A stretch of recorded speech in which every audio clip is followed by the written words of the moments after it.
Alléluia. Ce message-là est très délicat pour moi. Mais il y a deux choses sur lesquelles moi je m'appuie. La première, c'est que dans le songe, on m'a dit, parle aux femmes. Une fois que moi j'ai parlé, j'ai fait mon devoir. La deuxième chose, c'est que l'apôtre Paul dit aux Romains dans le chapitre 12 verset 2, ne vous conformez pas au siècle présent, mais soyez renouvelés par l'esprit. Donc maintenant, c'est à elles-mêmes de déterminer ce qu'elles font dans l'église.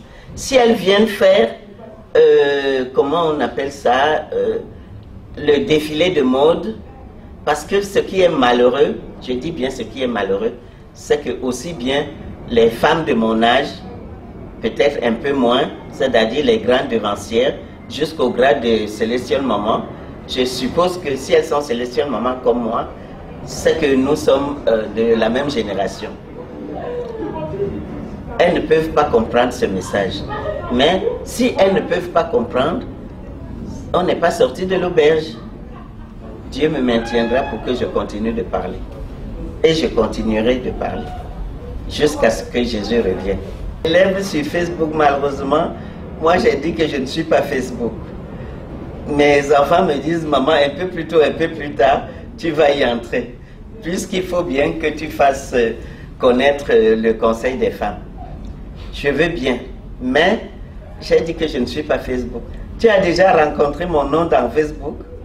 Jamais. Alléluia. C'est malheureux. C'est malheureux et ça fait pleurer parce que le diable a envahi le monde. Et surtout, Satan ne s'est pas adressé à Adam. Vous avez remarqué? Satan ne s'est pas adressé à Adam. Il s'est adressé à Ève. Pourquoi? Parce qu'il sait que Ève, c'est elle qui a la charge de mettre des enfants au monde. Les enfants passent par sa chair. Aussi bien la femme transmet la vie, et bien elle transmet aussi la mort. Lorsque le diable s'est adressé à Ève, il a sémé dans son cœur, dans ses gènes, la rébellion. Hélas. Et la rébellion conduit à la mort. Amen. Donc, lorsque la femme est dans la logique de la rébellion, on n'est pas sorti de l'auberge parce que ses enfants y passent.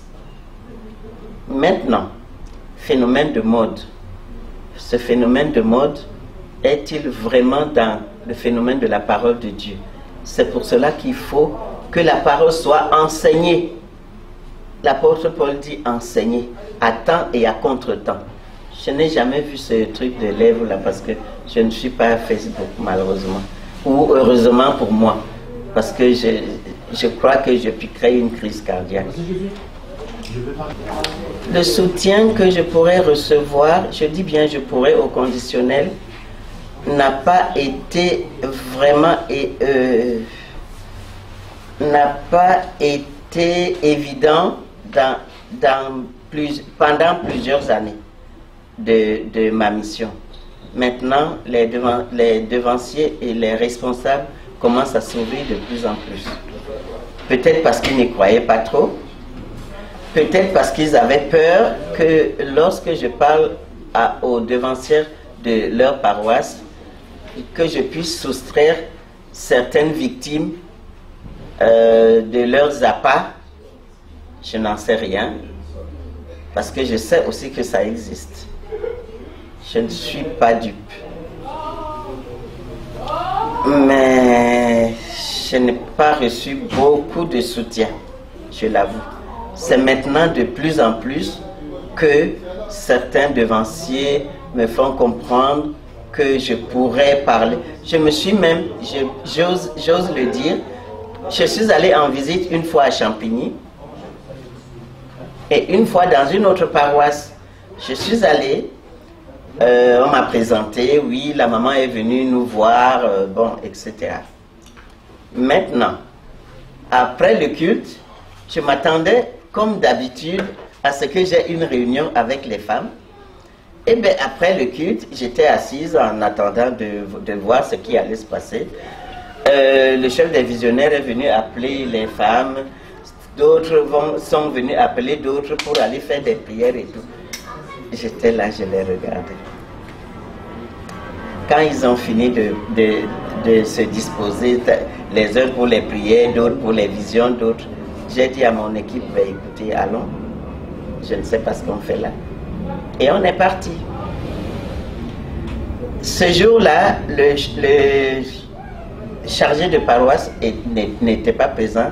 Quand je lui ai dit ça bien après, ah mais il fallait m'en parler. Mais écoutez, c'est évident, si on ne reçoit pas des consignes, c'est évident que si j'arrive, je ne viens pas seulement leur dire coucou, je suis là, bon ben merci, hein, je vous ai vu, on s'est vu, au revoir.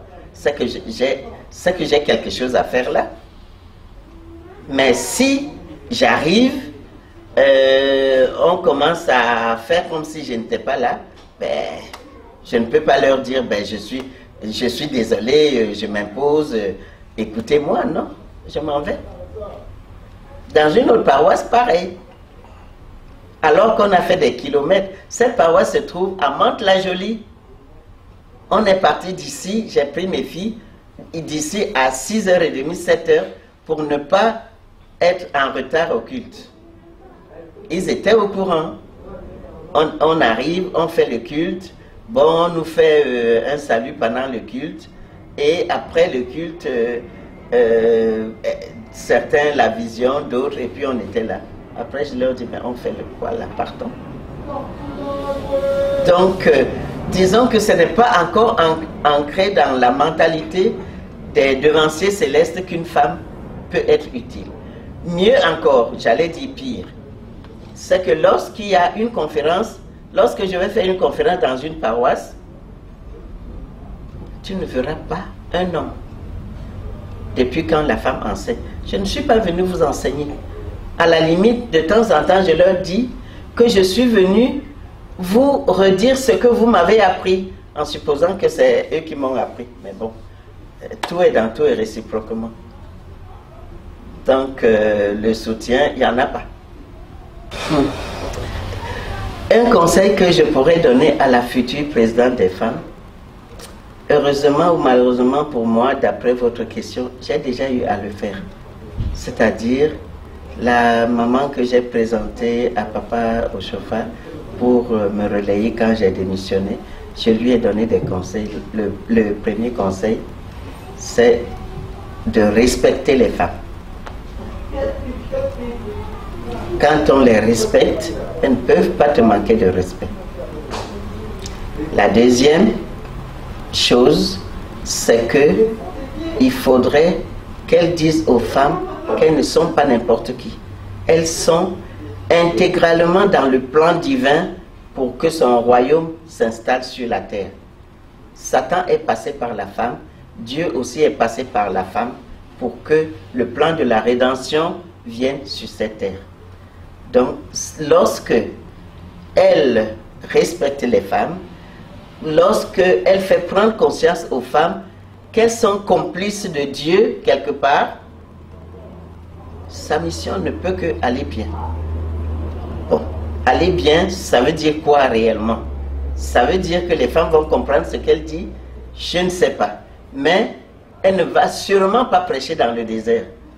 Parce que moi, je crois parfois que je prêche dans le désert, mais il y a certains moments qui, de façon éparse et tout à fait inattendue, viennent vers moi pour me dire « Maman, j'étais entendue en telle occasion, vraiment, ça m'a captivé. Dis-moi, qu'est-ce qu'on peut faire ?» J'apprécie hautement.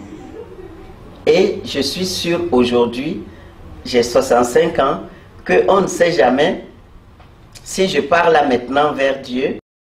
Moi, je dis bien vers Dieu, parce que Satan n'a rien à voir avec moi. Je sais qu'il y a la relève.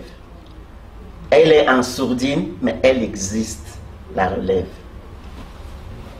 Quitter l'église, c'est trop dire. Quitter l'église d'abord, qu'est-ce que ça veut dire? Quitter l'église céleste pour aller dans une autre église chrétienne? Écoutez,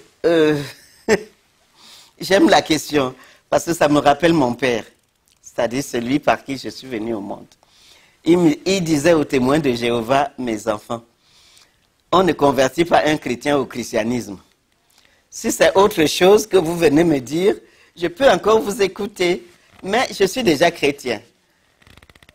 Donc, je vais quitter l'église céleste qui est une variante de ce que Dieu amène pour corriger le christianisme, pour aller où? Moi, je suis pour l'excellence. Je ne suis pas pour la médiocrité. Et Dieu est excellent. L'église céleste est excellente. Seulement, il faudrait que nous le sachions, d'une part, et il faudrait que nous voyions dans quelle mesure nous pouvons revenir sur la voie de l'excellence. L'église céleste est excellente. Moi, je dirais au monde entier de venir à l'église céleste. Seulement, ce que j'ai souvent à dire aux gens, c'est que, en tout cas, l'église céleste est dans toute l'église chrétienne. Pourvu qu'on lise la Bible, l'église céleste n'a rien inventé. Dieu n'a pas pris autre chose pour ramener et faire l'église du christianisme céleste. Dieu a pris les éléments qu'il y avait déjà dans la foi, dans le chemin qu'il a et dans l'alliance qu'il a créée avec Abraham, depuis Abraham, Isaac, Jacob, c'est ce qui est dans l'église du christianisme céleste. Donc, si tu es dans une église catholique, par exemple, et que tu observes la parole de Dieu telle qu'elle est inscrite dans le livre de vie qui est la Bible, moi j'allais dire dans la constitution du royaume de Dieu, le livre de la loi de Dieu, si tu observes que tu sois catholique, protestant, méthodiste, et j'en passe et des meilleurs, tu es sur la voie. Autant je ne dirais pas à quelqu'un de quitter là-bas pour venir. Si la personne elle-même veut venir, ça dépend de la personne. Et ça dépend de la faille qu'elle a trouvée dans le milieu où elle se trouve pour dire que non, je quitte ce milieu pour venir dans l'église céleste. Mais moi, je ne peux pas quitter l'église céleste pour aller ailleurs. Parce que je sais que l'excellence de Dieu même est dans cette église. On parle souvent de dernière barque, etc. Ça veut dire quoi exactement? Ça veut dire qu'il n'y aura plus une autre église. Ça veut dire quoi exactement la dernière barque? Je me pose la question. Mais je sais une chose, c'est que l'excellence de la foi chrétienne se trouve dans l'église du christianisme céleste, pourvu qu'on veille bien s'y conformer. L'apôtre Paul ne parlait pas de l'église céleste en disant « ne vous conformez pas au siècle présent ». Il parlait de la chrétienté. Et cette chrétienté qui était elle-même appelée une secte juive. Il ne faut pas oublier, il ne faut pas être amnésique. Utilisons les mots et voyons les sources d'où nous venons. Il ne faut pas oublier ça. Et si nous sommes dans l'église céleste où Dieu a révélé de nouveau le chandelier à cette branche, les lois et préceptes, parfois je dis quelque part je ne mange pas du porc. On me dit mais pourquoi? Les catholiques mangent le porc. Mais Dieu a dit de ne pas manger le porc. C'est dans la Bible, c'est dans la loi de Moïse. Jésus dit qu'il n'est pas venu abolir la loi, mais il est venu en tant que gendarme pour que la loi soit appliquée. Je vais quitter l'église céleste pour aller où?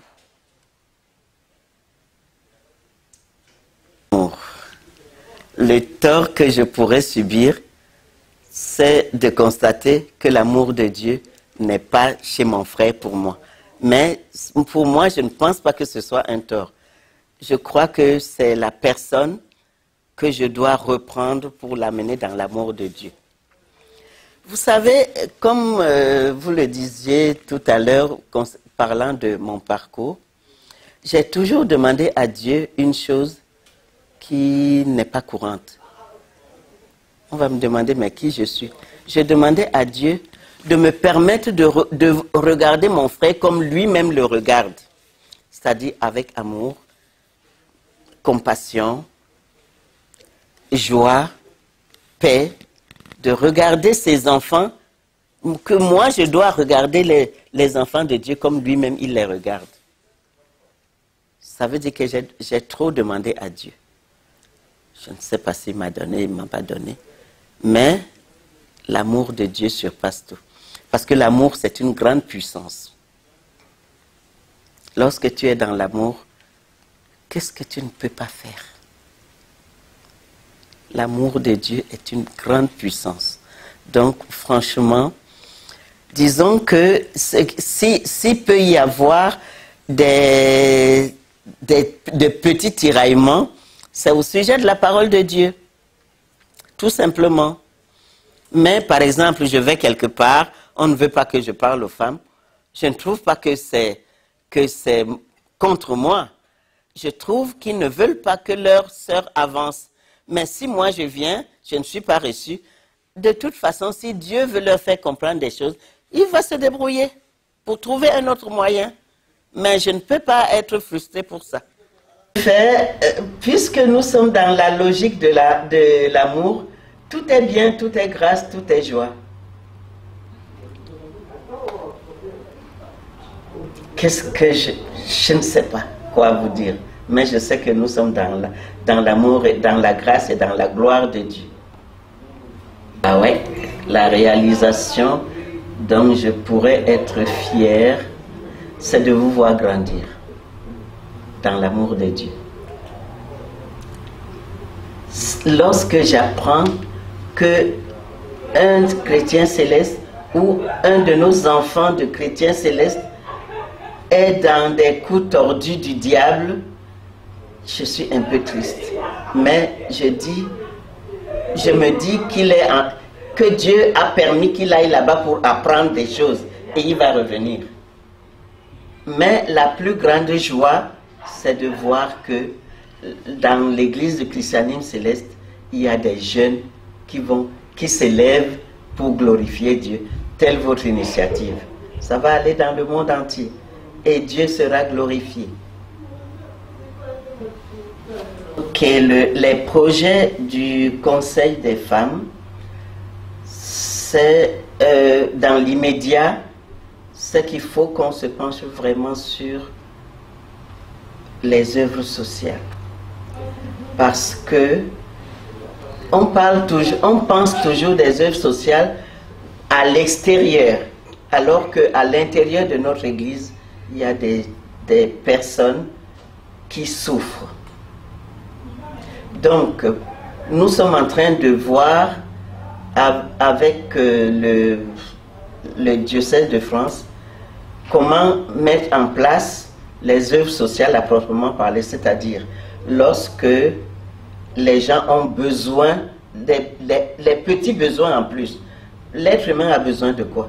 Des vraiment petits besoins, soit matériels déjà, qu'on puisse mettre en place un numéro de téléphone, puisque nous savons que lorsqu'on dit, par exemple, dans une paroisse, je donne un exemple, nous avons reçu des vêtements d'un magasin, ceux qui en ont besoin, qui viennent chercher, mais on ne verra personne. On ne verra personne parce que la fierté personnelle, comment les gens vont voir que je suis dans le besoin. Donc, nous avons contourné, nous pensons à contourner l'obstacle en mettant un numéro pour que une personne fasse, qu'on fasse à tour de rôle, ou bien une personne de confiance dont on sait que la personne a la délicatesse de ne pas divulguer les informations, de recevoir les appels, recevoir les besoins, inscrire, et on va voir comment nous pourrons gérer. Et à ce moment-là, nous avons besoin d'argent, nous avons besoin de ce que nos frères, de ce que nous-mêmes nous avons besoin. Si je dis nos frères, bon, nous-mêmes nous avons besoin pour pouvoir être à la hauteur de subvenir aux besoins de nos frères. Parce que ce qui nous est souvent reproché, c'est que nous regardons toujours notre nombril. C'est malheureux. Nous ne pensons pas à l'autre. Or, Jésus-Christ disait, si vous faites du bien à l'un de ces plus petits, c'est à moi que vous le faites. Donc, il faudrait que nous nous mettions dans la logique que si nous faisons du bien à notre frère, eh bien, c'est à Jésus-Christ lui-même qu'on fait. Donc, ça, c'est déjà un projet qui pourra être mis en route très bientôt. Ensuite, depuis 25-30 ans, je parle de l'assurance de rapatriement de corps, puisque nous sommes plus ou moins ressortissants des pays étrangers à la France. Nous sommes français, mais moi je vous dis encore aujourd'hui, vous qui êtes là auprès de moi, que si un jour vous apprenez que maman Déborah est repartie vers le Père, eh bien ma dépouille, amenez-la à Makak, c'est-à-dire au Cameroun, chez moi. Donc, depuis très longtemps, je parle de ça. Et chaque fois que nous avons un décès, c'est là que nous commençons à chercher des cotisations à droite, à gauche, en haut, en bas, alors qu'il y a des institutions qui peuvent nous aider. Nous, enfin, les institutions ne nous aident pas, mais nous prenons l'assurance, une assurance collective, que c'est le conseil, que nous rassemblons les fonds, et c'est le conseil des femmes qui se tient à la brèche entre l'assureur et l'église pour les adhérents appartenant à l'église du christianisme céleste. Quand il y a quelque chose, il n'y a qu'un coup de fil à passer et tout est réglé dans les 2-3 jours. Et j'en parle depuis bientôt 25-30 ans. On me dit oui, on va faire. Oui, on va faire. Heureusement que Dieu m'a maintenu là, mais ça se fera au nom de Jésus. Contribution financière que le Conseil des femmes reçoit du diocèse, c'est 0 €. Notre fonds, notre trésorerie est constituée par les 5-10 € que chaque personne du bureau surtout donne pendant nos réunions. Ou alors quand nous avons une manifestation comme le forum qui est passé il n'y a pas longtemps, nous avons pu vendre 2 petites choses et nous avons quoi? Des brutis sur notre compte, notre trésorerie. Donc c'est nous-mêmes qui nous débrouillons. Et c'est ce qui serait vraiment embêtant. C'est pour cela que nous lançons l'appel pour tous ceux qui veulent bien aider nos projets, parce que ce ne sont pas les projets pour nos familles personnelles, ce sont les projets pour tous les chrétiens célestes en France. Aujourd'hui, je suis même en train de lancer l'appel vers le diocèse de la réhabilitation, le diocèse du Bénin, pour que les femmes puissent travailler ensemble. La femme n'est pas dans la politique. Si certains veulent être dans la politique de l'Église, les femmes n'y sont pas. Les femmes sont apolitiques parce qu'elles sont des mères. Si bien que nous voulons, dans quelques mois, nous retrouver dans un lieu pour une retraite spirituelle, pour qu'on puisse prier, ne serait-ce qu'un week-end, vraiment intensément, pour l'Église du christianisme céleste dans le monde. Pour les filles qui veulent me joindre, j'ai dit en préalable que je suis la maman de paroisse en terre promise. Donc, si elles viennent en terre promise, elles ont beaucoup de chances de me rencontrer. Un échec que je pourrais voir dans mon ministère du Conseil des femmes, ce serait le manque de compréhension des femmes, en fait. C'est-à-dire qu'en fait, je trouve que on a tellement rabâché aux femmes qu'elles ne sont rien, qu'elles-mêmes en sont convaincues. Et ça, je trouve que, pour moi, c'est un échec. Hein. Le deuxième échec pourrait être que lorsque les femmes célestes, justement, comme on disait tout à l'heure, croient que le salut de leur mariage se trouve dans les artifices qu'elles peuvent se mettre ou s'exposer avec les artifices de ce monde. Je trouve que lorsqu'on en arrive là, c'est que j'ai échoué. Mais je me relève, je me dis que le temps va travailler pour moi et pour Dieu. Le ministère de la cuisine pour les femmes à l'église, je ne crois pas vraiment. Je crois que la femme peut, entre autres, faire à manger à l'église. Mais elle n'est pas là que pour ça. La femme n'est pas là que pour faire à manger à l'église. Lorsque la femme fait la cuisine à l'église, personne d'autre ne peut la faire à sa place. On ne peut pas dire aux hommes, allez faire la cuisine pour la fête des moissons, par exemple. Mais si elle ne fait que rester dans sa cuisine, l'église céleste va mourir. Pourquoi je dis que l'église céleste va mourir si la femme se cantonne juste à la cuisine? Si elle fait la cuisine en enseignant à ses enfants beaucoup d'autres choses à travers cette cuisine, eh bien, elle remplit double mission. Mais c'est elle qui est proche des enfants.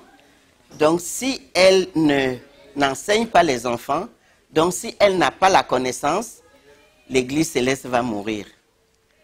Et si l'Église céleste meurt, puisque c'est un maillon déterminant dans le plan divin, Satan va gagner. Mais comme Satan n'est pas là pour gagner, Jésus-Christ est toujours vainqueur. Pour le nombre de chrétiens célestes qui vont à l'église en France, je suis incapable de vous dire. Parce qu'il faudrait déjà que je sache combien des gens en France ont déjà mis pied dans une église. Nous n'avons pas de fichier. Nous n'avons pas de... Comment on appelle? Les carnets, les mots, les livres d'or. On n'a pas de livre pour répertorier les chrétiens célestes réguliers dans une paroisse. Mais si on ne sait déjà pas combien ont déjà mis pied à l'église, on peut encore savoir moins combien sont ceux qui restent chez eux. Mais une chose est certaine, c'est que moi je pense qu'au moins 50% des chrétiens célestes de France sont chez eux. Au moins. Et c'est dommage. Ce qui pourrait pousser à certains enfants de Dieu à rester chez eux, c'est qu'il y a certains qui disent qu'ils sont découragés parce que l'Église a changé, on ne fait plus ce qu'il faut, on demande trop d'argent, etc. Je connais même certains qui disaient qu'ils ne peuvent pas aller au fait des moissons parce qu'ils n'ont pas d'argent. Parce qu'au fait des moissons, c'est comme si on obligeait les gens à cotiser obligatoirement. On vient, pour la plupart, on vous donne des paniers de fruits.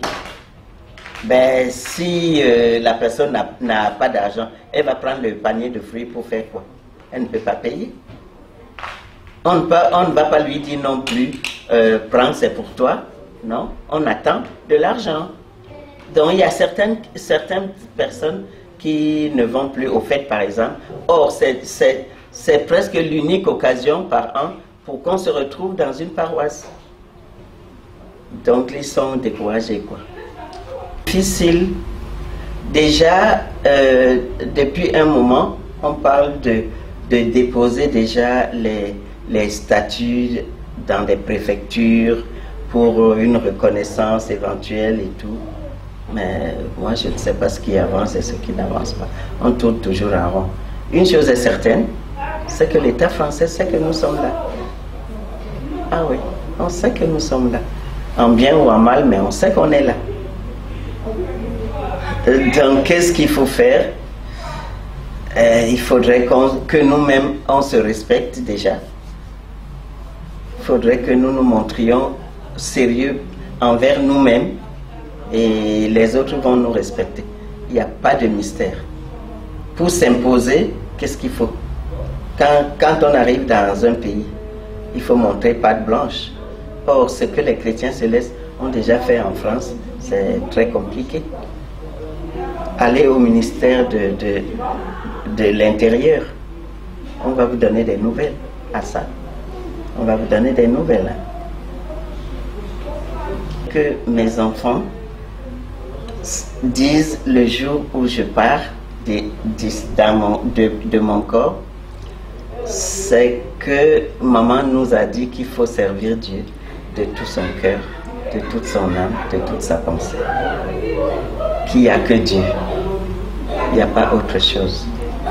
S'ils sont dans les mains de Dieu, Dieu les guidera et Dieu les enseignera. Ce que je n'ai pas pu leur enseigner, le Seigneur lui-même s'en occupera. L'héritage à laisser aux chrétiens célestes, c'est encore la Bible. Je n'ai pas autre chose.